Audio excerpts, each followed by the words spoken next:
ओम नमः चंडिकायै, ओम दुर्गा देव्यै नमः। दूसरा अध्याय। श्री देवी ने कहा कि हे देवता, मेरे इन वचनों को आप सावधानी से सुनें। इसके सुनने से मेरा स्वरूप ज्ञान प्राप्त हो सकता है। सृष्टि के पूर्व में ही और कुछ नहीं था। हे हिमालय, वह मेरा आत्मस्वरूप सत चित संवित प्रब्रह्म आदि नामों से जाना जाता है। यह तत्व किसी तर्क या निर्देश का विषय नहीं है। उसकी कोई उपमा हो नहीं सकती। किसी भी विकार या दोष से वह असंस्पृष्ट है। उस ब्रह्म तत्व को स्वतः सिद्ध शक्ति माया कही जाती है। माया को न सत कह सकते हैं न असत। दोनों एक दूसरे के विरुद्ध होने से उभय रूप सत हो नहीं सकता है। सब तरह से इन कोटियों से विलक्षण वस्तु माया होती है। मेरी यह माया सहज रूप से हमेशा मेरे साथ रहती है, जैसे अग्नि के साथ उष्णता, सूर्य के साथ धूप और चंद्रमा के साथ चंद्रिका रहती है। प्रलय काल में इसी माया के अंदर सारे जीव, उनके कार्य और युगादि काल परिणाम विलीन होकर रहते हैं, जैसे गहरी निद्रा के समय सोए हुए मनुष्य का व्यवहार। इस माया शक्ति के साथ संयोग होने से मैं जगत कारण यानी बीज बनती हूँ। मेरे अखंड स्वरूप आधार को आवृत करके माया मेरे में ईश्वरत्व को भाषित करती है, यानी प्रभु को भाषित करती है। इसलिए आवरण रूपी दोष जो है माया पर लागू होता है। मेरे चैतन्य स्वरूप के साथ जुड़े रहने से जगत का कर्ता यानी निमित्त कारण भी इसी को कहते हैं। स्वयं परिणत होकर जगत जननी बनती है, अतः समुदाय कारण भी यही है। कोई शास्त्र या मुनि इस माया को तप्त शब्द से उल्लेखित करते हैं। तम, जड़, ज्ञान, माया, प्रधान, प्रकृति, शक्ति, अज इन नामों से कोई कहते हैं। शैव शास्त्र के विद्वान इसे विमर्श कहते हैं। अन्य वेदांती, अन्य विद्वान इसे अविद्या मानते हैं। इस प्रकार नानाविध नामों से वेद, पुराण, आगम शास्त्रों में विख्यात माया तत्व दृश्य होने से जड़ है, ज्ञान के द्वारा बाधित होने से असत भी है। इसके विपरीत चैतन्य तो कभी दृश्य नहीं होता। दृश्य हमेशा जड़ ही है। चैतन्य स्वयं प्रकाशित है, उसकी सिद्धि के लिए अन्य की अपेक्षा नहीं। यदि ऐसा ही हो तो अनवस्था दोष लग जाएगा। स्वयं अपने आप को भी यह प्रकाशित करेगा नहीं। कर्म और कर्ता दोनों एक ही वस्तु हो नहीं सकती। अतः दीप की तरह वह अपने आप प्रकाश रूप में विद्यमान है। हे हिम पर्वत, सबको प्रकाशित करने में ही उसका प्रकाश सिद्ध है। वह नित्य सिद्ध संवित ही मेरा विग्रह है।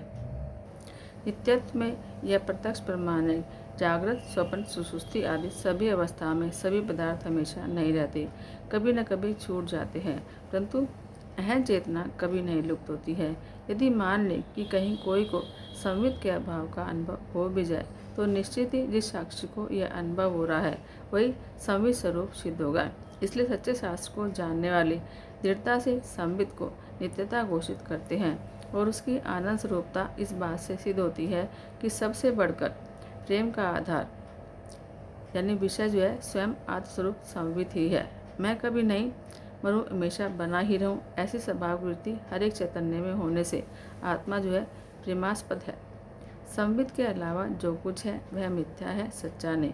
इसलिए संवित का किसी से भी संश्लेष या लेप नहीं हो सकता। उसका असंग स्वरूप स्पष्ट है। मेरे संवित स्वरूप को परिचित करने वाला भी कोई नहीं हो सकता, यानी मिथ्या होने से संवित का ज्ञान आत्मा का धर्म नहीं हो सकता। क्योंकि धर्म का गुण नष्ट होने पर संवित जड़ सिद्ध हो जाएगी। जड़ का विशेष ज्ञान है ऐसा भी नहीं मान सकते हैं, क्योंकि परस्पर विरोध है। ऐसा कहीं देखा भी नहीं गया। चैतन्य का भी कोई धर्म नहीं हो सकता, क्योंकि एक चैतन्य से दूसरे चैतन्य को अलग करने वाला सिद्ध नहीं होता। इन सब विचारों से निश्चित हुआ है कि आत्मा हमेशा ज्ञान मुक्त स्वरूप ही रहता है। यह सत्य, पूर्ण और असंग है और द्वैत जाल से रहित है। जब परमात्मा की अपनी माया शक्ति तत्व की विवेचना से दूर होकर विद्या कर्म काम कर्म के प्रभाव से युक्त होती है, तब परमात्मा सृष्टि करने की इच्छा वाला बन जाता है। इसके पीछे पूर्व सृजन के जीवों का उस समय अचित संस्कार और किए कर्मों का परिपाक से योग्य कारण बनते हैं। हे हिमवान, वह सृष्टि स्वभाव से बिना विचार की आवश्यकता प्राकृतिक रूप से होती है। सारी सृष्टि का आदि तत्व यही मेरा अलौकिक स्वरूप है, जो माया निर्दिष्ट होकर अव्यक्त अव्याकृत नामों से सारे शास्त्रों ने कहा गया है। समस्त सृष्टि तत्वों का मूल, सर्व कारणों का कारण यह सच्चिदानंद में विग्रह है। वही सर्व कर्मों का घनीभूत बीज और इच्छा ज्ञान क्रिया शक्तियों का आधार बनता है। वही ही एकाक्षरी मंत्र का वाचार्थ है। इसी से शब्द तन्मात्रा युक्त आकाश उत्पन्न होता है। आकाश से स्पर्श तन्मात्मक वायु, वायु से रूपात्मक तेज, उससे रसात्मक जल और उसके बाद गंध वाली पृथ्वी क्रमशः उत्पन्न होते हैं। आकाश एकमात्र सब तन्मात्राओं का आश्रय है। वायु में स्पर्श शब्द और स्पर्श दो हैं। अग्नि में शब्द स्पर्श रूप और जल में शब्द स्पर्श रूप रस 4 हैं। पृथ्वी तत्व में शब्द स्पर्श रूप रस गंध 5वां गुण है, यानी 5 गुण है। इन्हीं पंचभूतों और तन्मात्राओं से ईश्वर का समष्टि लिंग शरीर बना है, जिसे महत या सूत्रात्मा भी कहते हैं। परमात्मा की सूक्ष्म देह सभी में व्याप्त है। इसका कारण शरीर पहले व्यक्त के नाम से वर्णित हो चुका है। इसी से लिंग शरीर उत्पन्न होता है और सारे जगत का भी यही बीज है।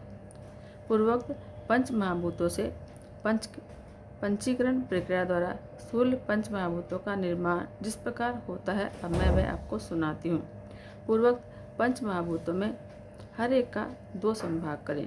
हे पर्वतराज, हर एक के दूसरे अर्धभाग को पुनः 4 संभाग में विभाजित करके उन 4 अंशों को शेष 4 महाभूतों के पहले अविभाज्य अर्धभाग से जोड़ देने से पांचों के पांचों गुणों का मिश्रण हो जाता है।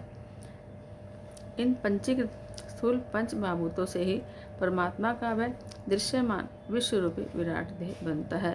प्रत्येक महाभूतों के सत्व के अंश से श्रोत, त्वचा, चक्षु, जीवा, घ्राण ये क्रम से 5 ज्ञानेंद्रियां उत्पन्न होती हैं। पांचों के सामयिक सत्वांश से अंतःकरण उत्पन्न होता है, जिसके 4 भेद इस प्रकार होते हैं।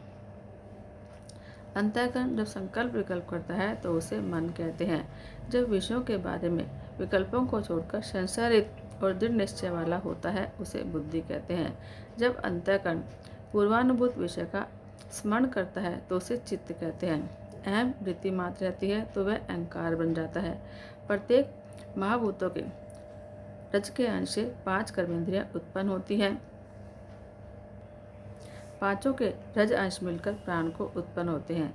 यह प्राण 5 प्रकार का है। हृदय में प्राण, गुदा में अपान, नाभि में समान, कंठ प्रदेश में उदान और सारे शरीर में संचरण करने वाला व्यान। ये प्राण वायु के ही 5 प्रकार हैं। 5 ज्ञानेंद्रियां, 5 कर्मेंद्रियां, 5 प्राण, मन, बुद्धि, इन 17 अंगों से मेरा लिंग शरीर और सूक्ष्म शरीर है। हे पर्वतराज, अब प्रकृति के 2 प्रकार का वर्णन सुनो। एक माया है, दूसरी अविद्या है। माया सत्वगुण वाली है। अविद्या में तीनों गुण मिले हुए हैं। माया अपने प्रकाश आत्मिका सत्गुण से जिस ब्रह्म पर आश्रित है, उसी को तिरोहित होने नहीं देती। उस माया में परमात्मा प्रतिबिंबित होता है तो ईश्वर कहलाता है। उसको अपने माया आशय परमात्मा होने का ज्ञान रहता है। वही सर्वज्ञ, सर्वकर्ता और सबका अनुग्रह करने वाला है। परंतु हे हिमालय, अविद्या में प्रतिबिंब चैतन्य तो जीव बन जाता है, जो सारे दुखों का आश्रय होता है। ईश्वर और जीव दोनों को अध्यास व स्थूल सूक्ष्म कारण ध्येय प्राप्त होता है। ध्येय त्रय के अभिमान के अनुसार ईश्वर जीव के 3 नाम हो जाते हैं। कारण श्री वाला जीव प्राज्ञ है, सूक्ष्म श्री वाला जीव तेजस है और स्थूल देवी विश्व है। इस प्रकार ईश्वर विक्रम से ईश, सूत्रात्मा, विराट ये 3 नाम वाला कहा गया है। इसमें जीव व्यष्टि रूप है और ईश्वर समष्टि रूप है।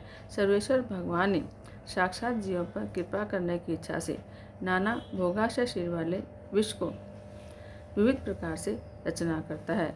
हे गिरीश्वर, यह ईश्वर मेरे अखंड रूप से ही भासता है और मेरी शक्ति से ही प्रेरित होता है। इति श्री देवी भागवत के अंतर्गत देवी गीता नामक दूसरा अध्याय समाप्त हुआ।